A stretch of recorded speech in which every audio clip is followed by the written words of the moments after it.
হবে না।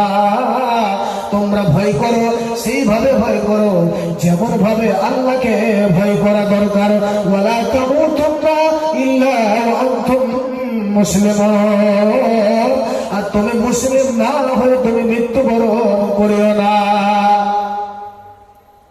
একদিকে আমরা সবাই বলি কখন আমাদের মরণ হবে আমরা কেউ জানি না। কেউ জানে? বলেন তো, কেউ জানে কখন আমাদের মরণ হবে? জানে? কেউ জানে না। আর আল্লাহ যে বলছে তোমরা মরিও না, আল্লাহ বলছে তোমরা মুসলিম না হয়ে মরিও না, আর আমরা বলছি আমরা কেউ জানি না কখন আমাদের মরণ হবে। এর ব্যাখ্যা বিশ্লেষণ হলো এটাই, হে মানুষ তুমি মুসলিম হতে দেরি করিও না, পরিপূর্ণ মুসলিম হতে দেরি করিও না। আজ এই জলসার মাটিতে হতে পারে অনেক মানুষের আজকেই শেষ দিন হয়ে যেতে পারে। অনেক মানুষের এমন ঘটেছে নিজের চোখের দেখা, মাগরিবে বের হলো মোটরসাইকেল নিয়ে, অ্যাক্সিডেন্ট হয়ে তিনি মারা গেলেন। তিনি কি এক সেকেন্ডও লাগবে না আপনাকে দুনিয়া থেকে যেতে। আল্লাহ বলছে তুমি মুসলিম হতে দেরি করিও না। যে কোন সময় তোমাকে মরণ ধরে নিতে পারে, যে কোন সময় মরণ তোমাকে গ্রাস করে নিতে পারে। তখন তোমার আফসোস ছাড়া, দুঃখ ছাড়া, বেদনা ছাড়া আপনার কিছুই হবে না।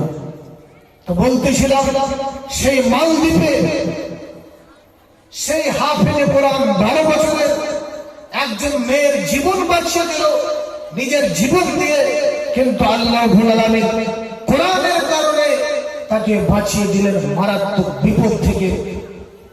সকালে বাদশার লোকজন যে নিয়ে আসতে যাচ্ছে ওই মেয়েটাকে, সবাই জানে যে মেয়েটাই ওখানে যাচ্ছে। দেখছে যে এই ছেলে, বলছে কি ব্যাপার তুমি কি করে এখানে এলে? তখন তিনি ঘটনা শোনালেন, শোনো আমার রাজা ও আমার বাদশা, তুমি শোনো, আমি সেই মানুষের কাছ থেকে আমি মানুষের কাছ থেকে আশ্রয় চেয়েছিলাম যে আমি তার বাড়িতে কিছুদিন থাকবো।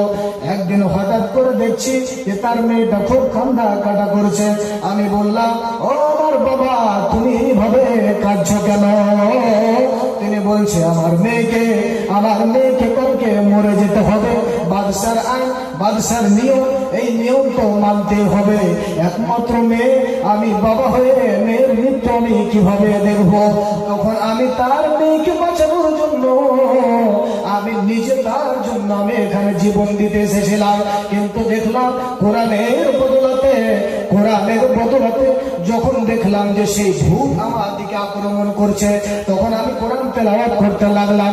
বারবার আমার দিকে সেই ভূত আক্রমণ করছে আমাকে ধ্বংস করার জন্য। আর আমি তখন কোরআন তেলাওয়াত করতে লাগলাম। এই কোরআনের বিনিময়ে, এই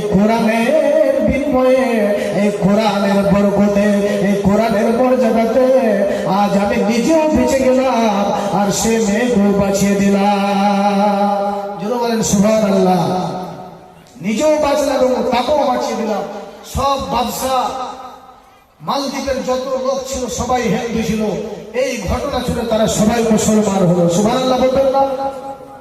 আপনার একটা কাজ কোটি কোটি মানুষকে মুসলমান করে দিতে পারে।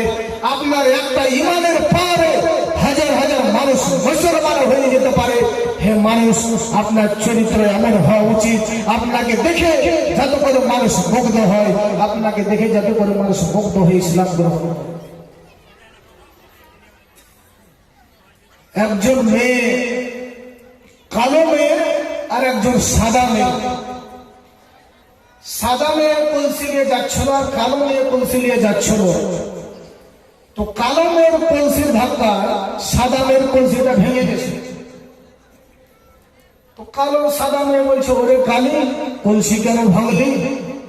তখন কালো মেয়েটা বলছে কালো হয়েছি তাই বলে কি আদর নাই কোমর, দেখলে আমায় বন্ধ বলে বন্ধ করে দে। কালো কোকিল কালো, কালো মাথার চোল, তবে আমি কালো হয়ে কি করেছে ভুল? মেয়েদের মনে কালো, কালো পাড়ার বুড়ি আর কালো সুরমা চোখে দিলে মনটা যায় ভরে। আধারের কালো রাত্রি তারার শোভায় কালো কালো দিয়ে দেখো আল্লাহর কালাম লেখা। কাবার গিলাফ আজও কালো, বেলাল ছিলেন কালো, তাই তো তিনার আওয়াজ শুনলে মদিনা পাগল হলো।